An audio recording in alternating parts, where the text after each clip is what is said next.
এদিকে দেখো বন্ধুরা, সন্ধ্যেবেলায় আমি এখন পাঁপড় ভাজতে বসতেছি। তো এটা এক ব্যাপারী এসেছিলো বাড়িতে আচার বিক্রির সাথে সাথে এই ফাঁপা নিয়ে এসেছে পাঁপড়। তো আচার তো নিলাম না, যেহেতু আমি বাড়িতে এখন আচার তৈরি করছি।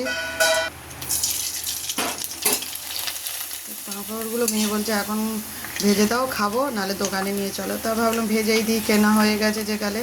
তা আচার ব্যাপারটা খুব রিকোয়েস্ট করার পরে তো ভাবলাম যে শুধু ফেরত দেবো, আচার তো নেবো না। তা ফাঁপা এই 2 প্যাকেট ফাঁপা নিয়ে নিলাম। তাই এরকমভাবে 2 রকম নিয়েছি আলুরই।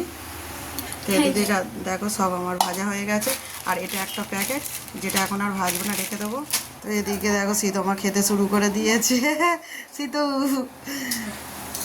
ভালো লাগছে খেতে। তো পাঁপড়টা খেয়ে দেখি। সে তো খেয়ে না।